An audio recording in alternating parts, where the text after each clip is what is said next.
And welcome back to another episode of Motivate with Coach Camp. I, of course, am your host, Coach Camp, and we are here in Hernando in these amazing studios of Mr. SRP with my friend Derek Michaud. All right, so this week, look, we're getting close to the end. December is here now, and the truth is, I wanted to make sure that these last few episodes we do to wrap up 2024, we have something that I want to leave you with for hope, inspiration, and to be honest with you, sometimes some stories just go beyond the realm of what we could even start to imagine. I don't have to tell you that addiction is something that a lot of people in all demographics, it doesn't matter how old you are, how young you are, how rich you are, how poor you are. It doesn't matter what background you come from. People find themselves falling into a difficult situation often and being trapped by addiction. Well, this week's guest has a story that when he reached out to me, I actually was walking through the Miami airport at the time, transitioning over to another place, and my phone goes off, and I look down, and this individual had reached out to me, come across the podcast, and he wanted to come share a story. And something that is it's never lost on me is when an individual gets to a point in their life where they realize that they've been through some storms and they want to share that, and they want to be an encouraging story for others to maybe gain some hope from. That's what this platform, in my opinion, stands for, is the opportunity to share that so other people can see that wherever you're at right now in life doesn't have to be where you stay, that tomorrow can be better. And we're going to figure out some of the things about what got this individual there, how he got out of it, where he's going next. So you want to stick around. You do not want to miss any of this. So this week, we have two guests that have come down from Illinois, drove down yesterday to be on the Motivate with Coach Camp podcast. I am so thrilled and honored. Today, we have Mr. Daniel Bell and Miss Bunny Lee. Welcome to the podcast. Thank you. Thanks. That's a big introduction. I know. I get that. I say a lot of words sometimes. It's great. We're really glad to be here. We're really glad to make the trip down. And it's just, we're honored to be able to come on and, you know. Well, I know that your story matters and it's going to help folks. And I think to me, if we have something to offer others and we don't share that, that gift is wasted, that moment's wasted. And so you recognize that and you understand the significance of what we're doing here. So you coming down to being a part of that's great. And we have your mom, Miss Bunny, here. So, sometimes it is so important to also bring those folks in that were a part of that journey. Absolutely. And we realize that we don't get anywhere in life by ourselves. We need people in our corner, and I've talked about that many times on so many of my episodes. So this week, let's talk a little bit about this. First, let's start with, where are you from? Where did you grow up? I actually grew up here. I grew up in South Haven. Okay. I was born in Memphis. I grew up in South Haven. I was in South Haven all the way up until 2022. Okay, so just recently that you moved out of the Memphis area. I'm 42, so yeah. But I was born and raised here, and everything started here. Okay, so that's basically. When you grew up in South Haven, where'd you go to high school? South Haven High School. So you went to South Haven High School. Yeah. At that time in your life, and what year was that?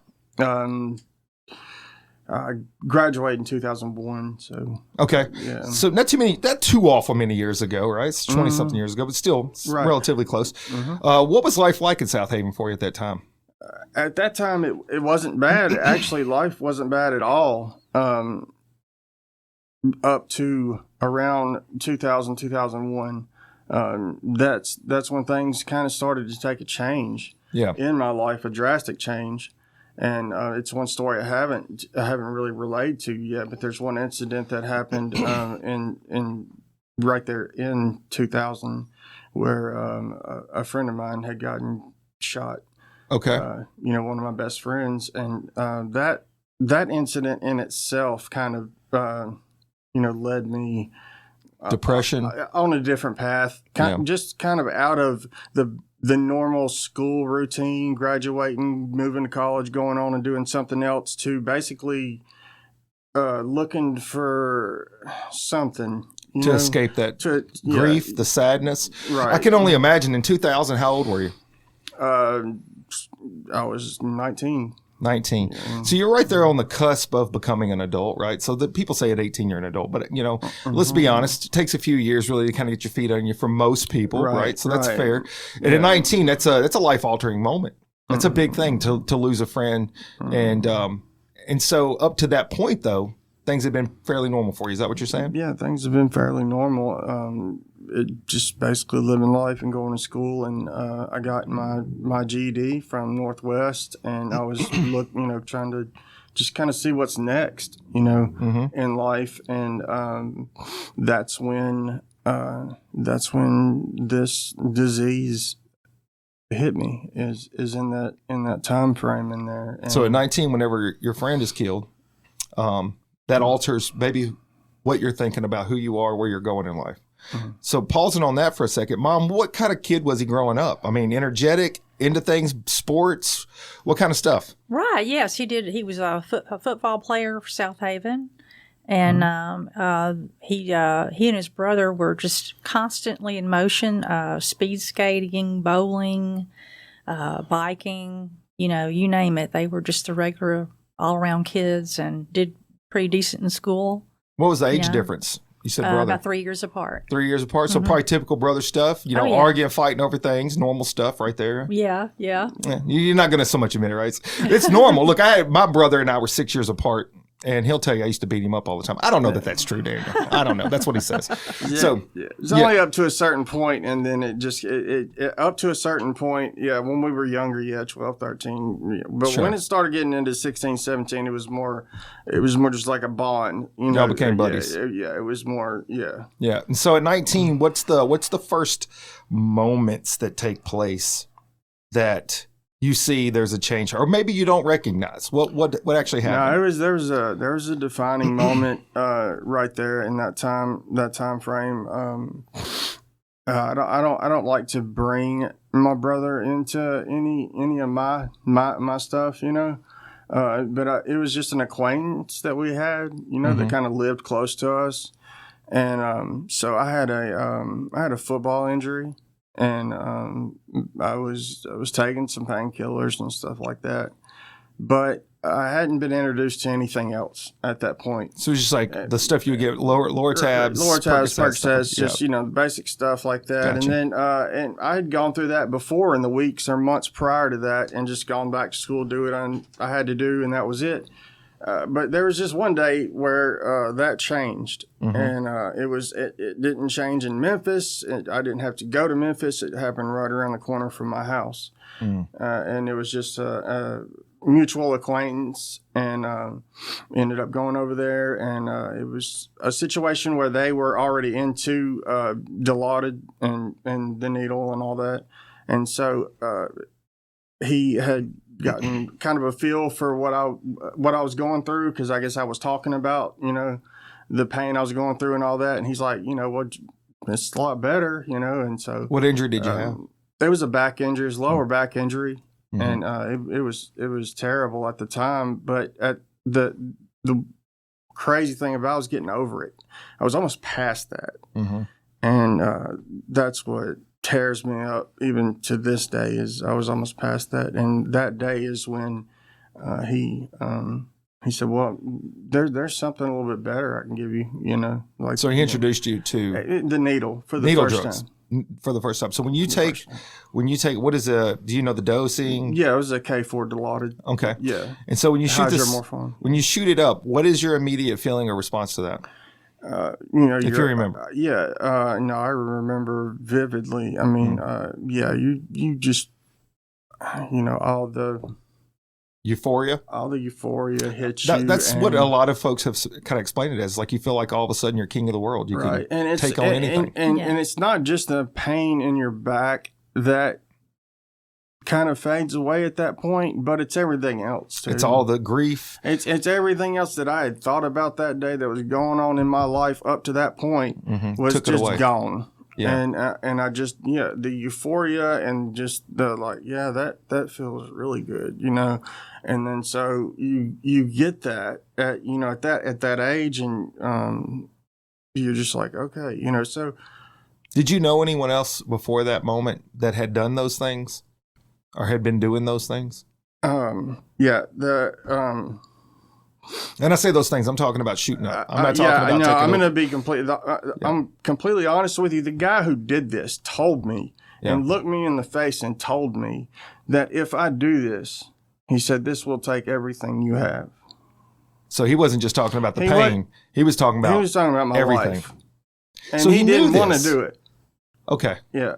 The guy, I won't say his name. He didn't want to do it, actually. He did, but my brother wasn't there at the time. It was just me and him, and they had gone somewhere or something, and it was basically me and him having this conversation about how much I was in pain and from what and all this and all that and all this, but he wasn't. It's just kind of he wasn't, too much of a friend to say no, I'm not going to do it. He's just going to say it's going to take everything you have, And of course, I'm naive. I didn't think how's that going to take everything I have? Yeah. Well, at 19, it is hard to understand the depth of something, and especially if it's not happening to you. And plus, I want to say this may not apply to everybody, but I think most people probably feel like until they've been faced with something, they are in control of their lives, their decisions, and that if they make a decision to or not to do something, they can choose that nothing can control them. And that is a common theme that I've had from individuals that's come on the show that have battled different addictions, everything from drugs to alcohol to gambling, you name it.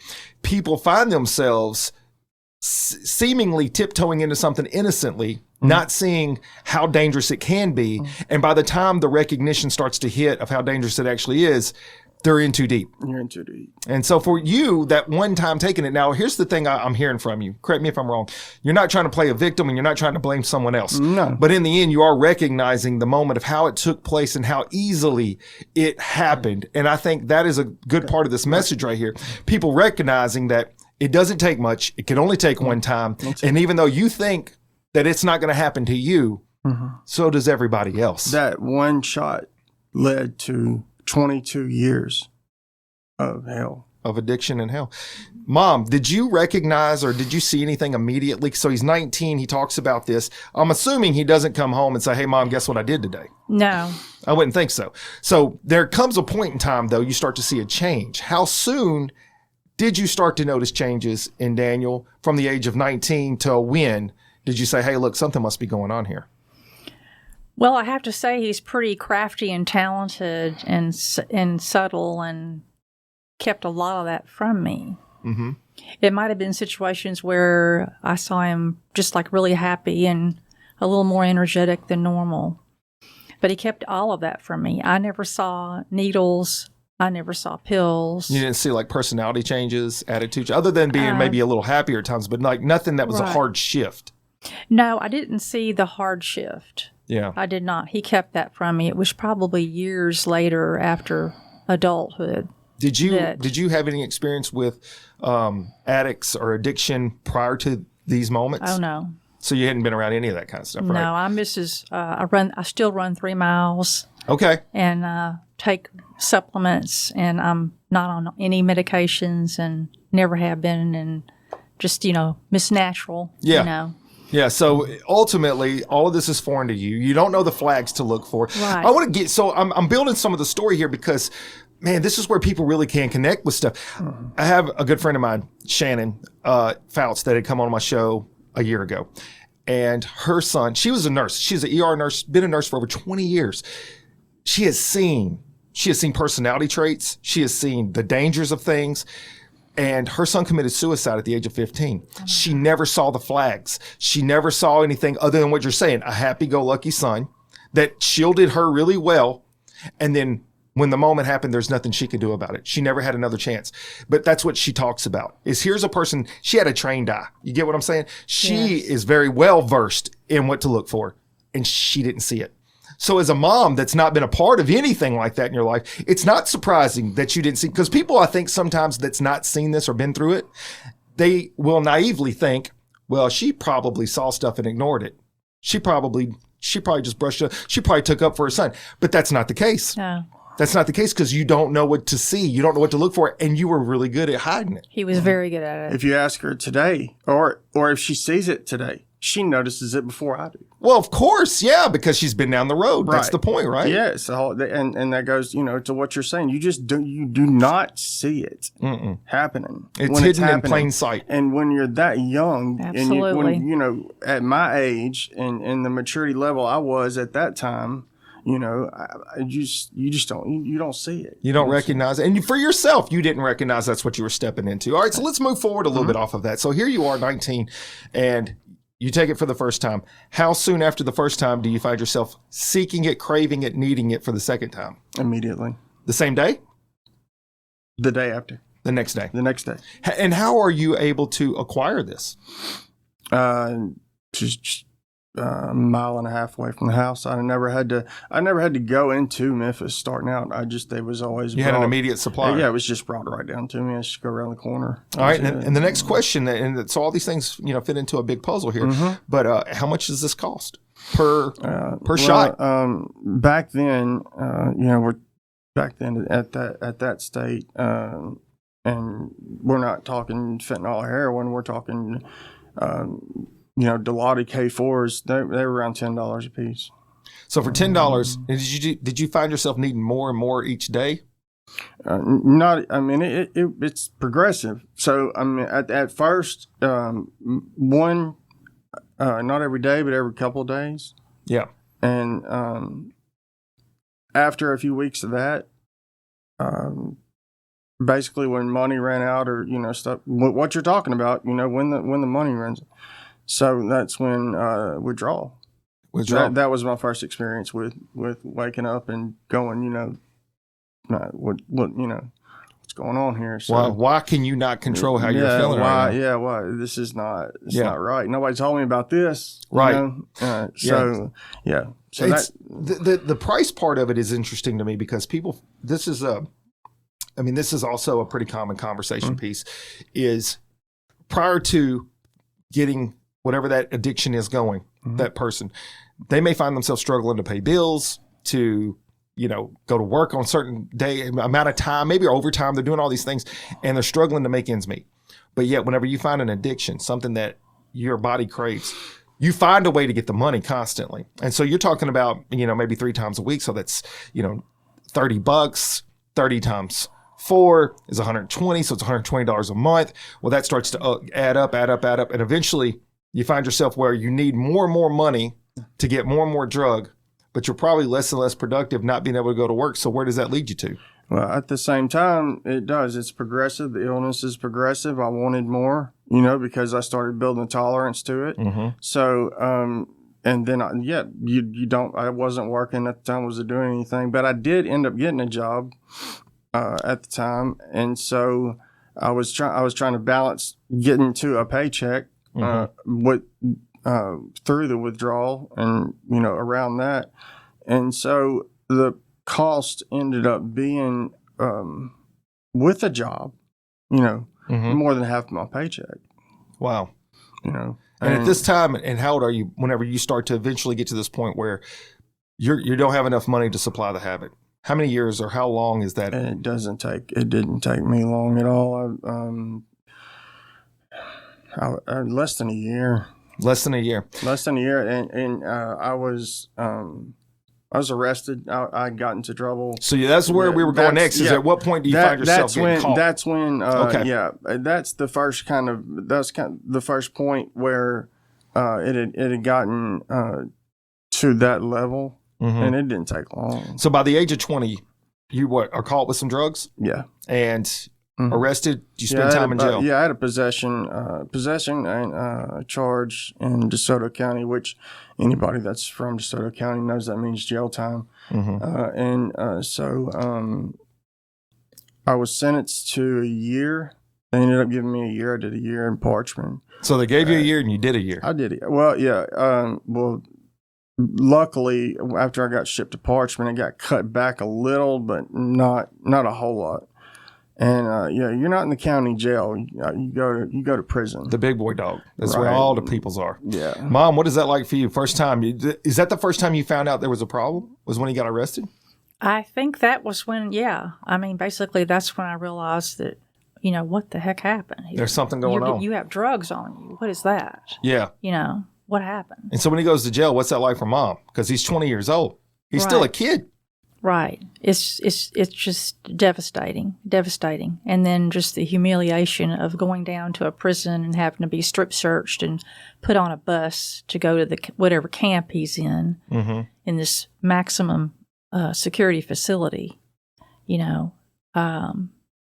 Going from being in the little sleepy bedtime town suburbs, and then all of a sudden having to get on a bus and go to a prison. I mean, you're really like, it's a hard life shift. Right. And I want to add, though, I got married at that time, too. So you were married? So, yeah, I got married. And I was married then. And she knew what was going on. She knew about it. She knew. Was she involved? No, not at all. She was never involved. She's actually working on her bachelor's degree. So you still keep in contact with her? Oh, yeah. Well, yeah, we have 2 kids. And I would say you keep in contact with her. One of them's actually graduating. Graduating. And, so they're in Tunica. Okay. Right now. They're doing great. And so then what's it like for her when you're going off to jail? It was tough for her, but one thing she did was she stuck with me. She was there every time I had a visit. She was there every phone call that I made. The same for my dad and my mom. They were there, the phone and calls. Your stepmom? Both of them. My stepmom, my dad, and my mom. So you had people in your corner. Everybody was here. That's the thing. When you think everybody's there for you. So okay. So you're just gonna go to you do your time. You do what you need to do. You get out and you do the right thing. Right. That's the hope. That's the point of it. Right. Yeah. So but the one thing I didn't deal with in prison the whole time I was there was the fact that I didn't know that when I got out, those cravings, of the drug would start. So while you were in jail, and I don't want to incriminate anything here, but while you were in jail, were you completely drug free? Because I've had friends that go to jail and they say they still are able to get drugs. No, when I was in Parchment, I was only in Camp 29 for maybe a few months, and then I moved over to a pre-release camp because I only had like 7 months left. So, and everybody over there was trying to do the right thing, and they weren't trying to get in trouble, minimal fights and all that. Yeah. So there wasn't any drugs or anything like that around. So here, you're sparking some conversation pieces. I don't have this in my notes here. So right. It's really good. This is really good because I want to know some stuff. One thing I do want to mention though, when I did go there, there is one thing that did change my life about going there, just for that little small amount of time. And they know about this because they were trying to get me out of it. When I first got there, they classify you right in Rankin County in Mississippi, and anybody that's in Mississippi that's been there knows what I'm talking about. You go to Rankin County first and classified, then you get sent to a private facility, you get sent to the penitentiary, wherever. So I got sent to Camp 29, which is the worst camp in Parchment at that time, probably now too.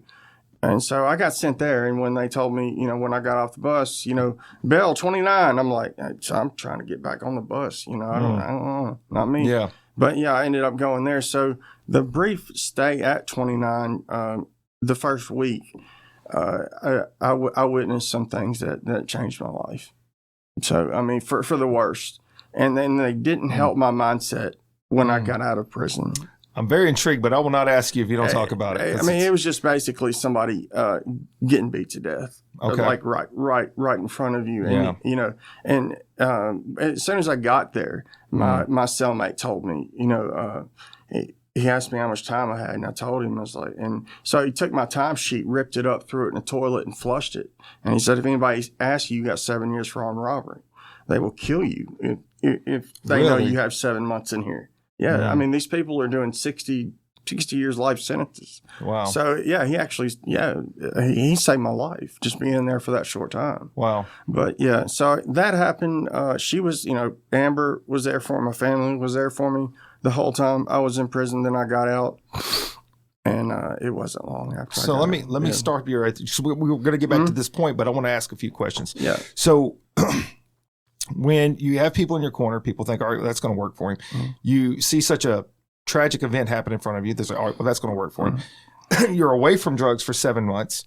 They see people say that's going to work for him. So all of these tools are in place. So as a person in society looking in from the outside in, you think, all right, well, all the things have happened that should change the course of this individual's mindset, their approach to life, their appreciation for what they have. That's the perception. What happens in the prison to help you guys? Is there a program, counseling, anything? No, there's nothing. And see, that to me is where a disconnect is. Absolutely. You know, if you want people to come out of jail and be productive parts of society and to be able to actually reform their decision making, there has to be counseling. You know, and I'm not acting like I have all the answers to the world, but that's just obvious to me. I said at the onset of this whole program was, if nothing else, I have common sense. I mean, I have deep academic sense, but I have common sense. Common sense tells me if you really want to create change, you've got to create a perspective from that individual's line of sight of how to make better decisions and what roads to go down. Just the fear factor alone, just the absence alone, just the support system alone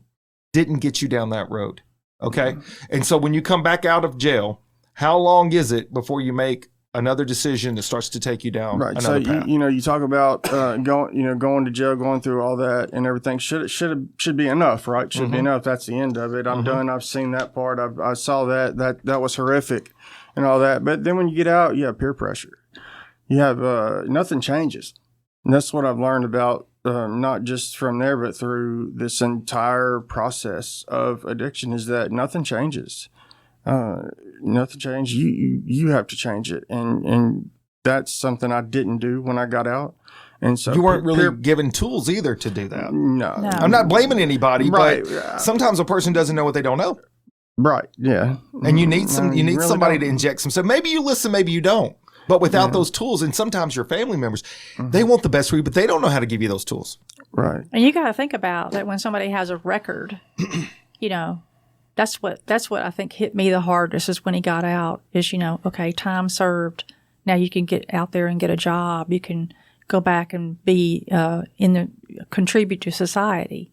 And doors just slam in your face. Immediately there's a stigma. Yeah. Oh, I'm sorry. You're an ex-con. No, I'm sorry. We really can't. No, I'm sorry. That's not going to happen. Again, another understandable situation in the sense of a person looking from the outside in that doesn't understand things. Right. To a point, though, here's the deal. So this is what you just said. So you went back to some friends. Friend of mine, Stacy Dodd, good friends with him. We work together with the Hope Center. We mentor youth. He talks about the gift of rock bottom. It took him getting all the way to rock bottom before he was able to change his life. And part of that's going to be a part of your story too. But one of the things that we discuss is whenever he got into these situations, he was addicted to drugs for a very long time. And his family had moved around and his mom and dad had split. And so he would go live with his mom in Memphis. Then he would be sent to go live with his dad in Missouri. And then he would go over to Oklahoma. And it didn't matter where he was sent to live with what family member, he still found that group of people that you should not hang out with. You know what I mean? Oh, yes. And so ultimately, birds of a feather do flock together. You start to gravitate toward those that you may feel like, and it's subconscious. Daniel, don't let me put words in your mouth. No. It may be subconscious. You may not be thinking this in this respect, but what happens is you want to find people that don't judge you, that are relatable, right? That understand where you're at, that see life the same as you. Well, as an addict as somebody who went in prison, with an addiction, and didn't really get any help, and just didn't get any help at all. And then you come out of prison, you're not just going to show up at the church, Yeah, it doesn't always work that way. It doesn't always work that way. You revert back. So what happens then? Well, what happens then is we, not too long after that, we moved. What year did I move over to Little Rock? I don't know. 2005.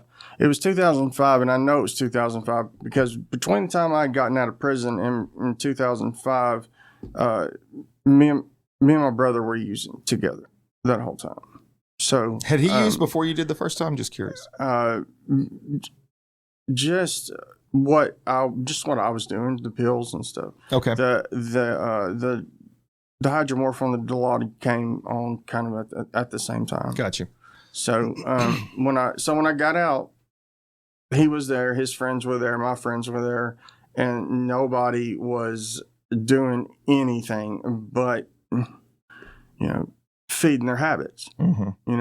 So it's just you really have no guidance. You have nowhere to, obviously you can go to, your parents, you can go to church or whatever you want to do to try to get better. But at that point, when I got out of jail and when I got out of prison and I came home to Amber and we lived in Horn Lake at the time, man, I just didn't know how to do anything. I just didn't know how to live, really, I didn't know what was next or what I was supposed to do next, and again, the cravings never stopped. Can you put that into words?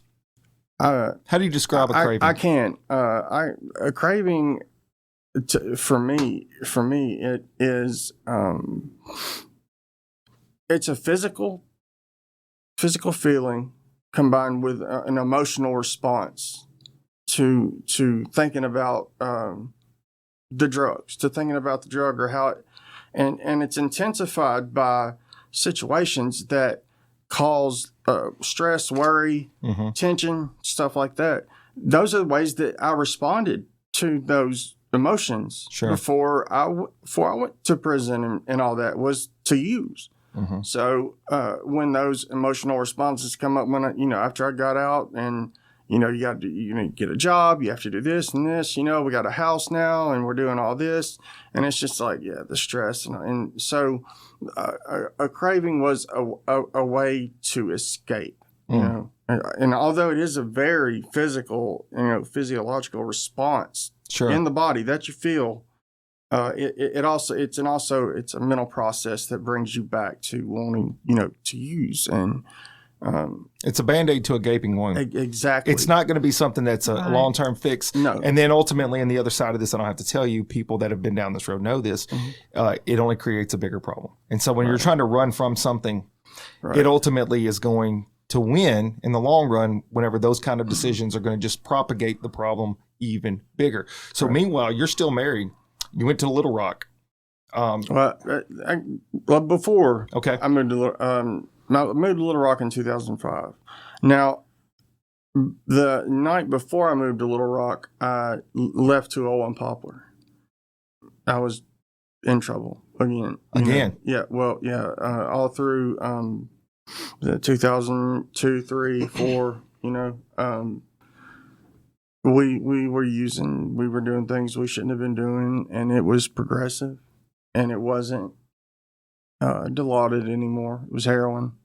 Okay, so I didn't know this part. So let's back that up a little bit. Right. So then when you get out of jail the first time, you come back home, your wife's still there for you, and you're living your life. You get right back into doing drugs. And how long is it from that point to the point of Little Rock? How long was that window? Years, about 3.5, 4 years. So 3.5, 4 years you're continuing to use, but you're not getting caught or in trouble during that time. No, we weren't. We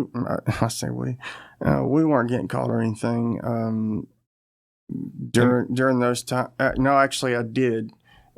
That's where Teen Challenge comes into it. Right. Yeah. Sometimes I forget. That's okay. No, that's fine. 20 years of history. It blends together. Look, man, I can't remember what I did last week. I'm with you. Of history. Yeah. So the big deal after this was I got out of jail, started using again, got back into all that. And then I got in trouble again. I got arrested again for possession and sale charge. And so instead, well, Mom took the helm, okay? Mom took the helm. And just like what you're talking about, the point that you make about no one getting any help or any tools, I looked up Teen Challenge. Okay. And Teen Challenge. Is that out of Memphis? Well, actually, they do have a Memphis, but we actually took him to the one that's near Hot Springs, Arkansas. Okay.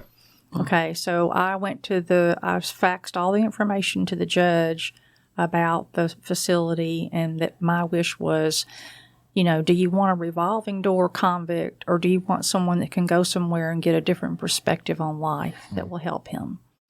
And so we're in this crowded courtroom, and the judge he of course had no communication with me, wasn't allowed, but he had got all the correspondence that I had sent him on this place. His case comes up.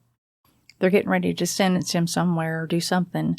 And the judge says, well, let me see. And he pulls out all the stuff that I had faxed him. And he said, I've got this paperwork here that time Miss Bell had sent me. And I think that I would rather do that. I'm going to relinquish Mr. Bell to his mother today in court. This is not a usual thing that Judge Reedy did back in the day. He did not. George Reedy? Oh, yeah. I know him. Yeah, he knows me well. And that's, I don't know him like you know him. Right. But I know who you're talking about. Different relationship. Different relationship, for sure. And so then he tells me, he said, I'm going to do an amber. He said, I'm going to do an amber alert. He said, Mrs. Bell, he said, you have 48 hours to get him to this facility. And if he's not in that facility at that time, an amber alert will go out and we will pick him up. And he said, do you agree with these terms? And I said, yes, sir, I agree with these terms. And he said, if he doesn't do the teen challenge or tries to leave, then he'll have to come back and complete his sentence. What did he get sentenced? What was the sentence going to be? What was your sentence? No, he gave me 5 years. Wow. He gave me 5 years, and he told me you can do the 5 years, you can go to Teen Challenge. What do you want to do? And I was like, I'll leave with my mom tomorrow. I'll be ready. It's an easy decision on that one. And how old were you at that time? 23, 24? Yeah. I was about 3 or 4 years. Mm-hmm. Yeah. Mm-hmm. So young man, still a lot of life in front of you here. So you make the decision to go to Teen Challenge. I had no idea what that was going to be. So let's talk about that. What happened? Yeah. And you're still married at this time. Oh, yeah. She was coming up with me. She was supportive. She supported the whole way. And so now I'm in Teen Challenge. It's in Hot Springs, Teen Challenge. They were really good people. They're really good people. That whole program is a really good program if you work the program. And I did while I was there. Mm-hmm. I mean, I did. How long was it? The best. It's so 4 months at the home facility, which was in Hot Springs, and then you go to another facility, which is a year. So it's about 14 months or so long, the whole program. Mm-hmm. So the first 4 months in Hot Springs was great. It was great. I met a lot of great people, and my counselor was a really, really great guy. And so I really got to know a lot of good people, and I learned a lot there. I learned a lot that I would take with me from that place. Yeah. I think one of the things that I didn't do there was address some of the past that I'd already been through. Mm-hmm. Up to that point, I just I didn't think about it. I didn't think about sitting down and addressing any of that. I just kind of went with the go with the flow type thing. Yeah. I just got to have a 5-year sentence, get the routine challenge, get out, you're good. I want to put a star on that because that is important to everybody in any aspect of life. Mm. So often for us, in order for us to grow or heal or move forward, we do need to reflect on our past. That's the only way we grow, because if we're just constantly focused ahead and we never think about where we've come from, you're going to miss a lot of things that you can use whenever you face certain challenges. And that could be anything from being a business owner to obviously dealing with addiction. So I think that's an important point that you make, in that you never took the time to deal with where you came from and how you got to where you are now in order to move better forward. So I think that that's something everybody should do. You should reflect. I'll be honest with you. Whenever I started down any path I've ever done in life, the only way I've ever gotten better is using those past experiences to grow from. Otherwise, you make the same mistakes. Right. All the time. So here you are. You spend, how long you said now at Teen? I didn't last the whole time. How long was it supposed to be? A year? It was originally a 16-month program. Okay. So I made it through the first 4 months. Then you go to the home facility. Well, like a lot of other people that have addictions, we don't like change.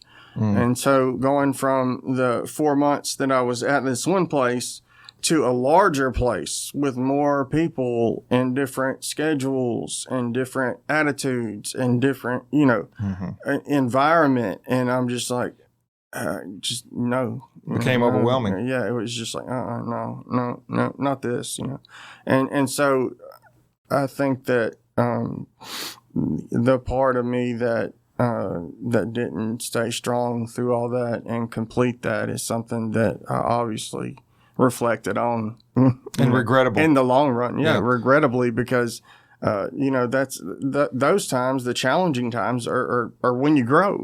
Amen. And that's what I learned. But no, I didn't make it. You don't always know that in the moment, especially a young guy. I was still young, so I didn't make it. I came back one time from there, had a little outing and came back, and I was just blown out of my mind. I had to go home. They kicked me out.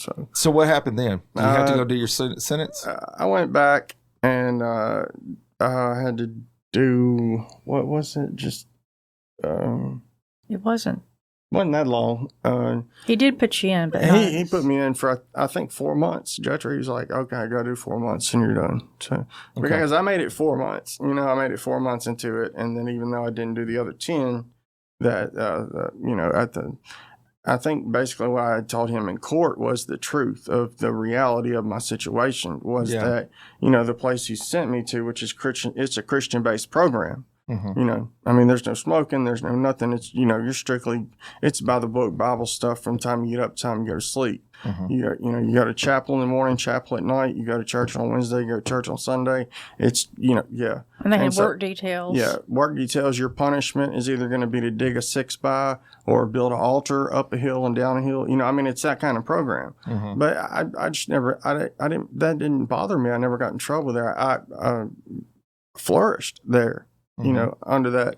It's just the change in the envienvironment. Right. Created the lack of enthusiasm to continue. I got so content at the one place. It was like, I can do another 10 months here. It's fine, but they're like, no. And then you're on a bus to another place and it's changed. And that, when I reflect on it, there's lessons to take. I don't deal with change. I didn't deal with change. I think a lot of people don't. Yeah. And that can really hit you hard. Two constants in life is nobody likes change and nobody likes the way things are. Right. So there's nowhere to go with that, right? So in the end, it's just a tough adjustment in life. So I want to ask you this real quick, so I don't forget about this. So where is your brother at during all this time? Has he been getting in any trouble? Where's he at with things? He while I was in Teen Challenge, he had his own troubles. Not necessarily then. I don't think it's kind of hard for me to remember. A lot of the times that we were in and we were out right now, but I don't think he was in Hernando or the penal farm at that time. Mom, do you remember the process there? Because, now you're juggling two kids, dealing with things that you've never experienced. You're throwing cold turkey up into this thing. Oh, yeah. So what's going through your mind on all that? Hope. Trying not to feel like a failure as a parent. I think parents always blame themselves. They do. It's like, okay, what did I do? What happened? Mm-hmm. We were going to baseball. We were going to football. We were getting the little trophies. We were doing the parties at the end of the school year.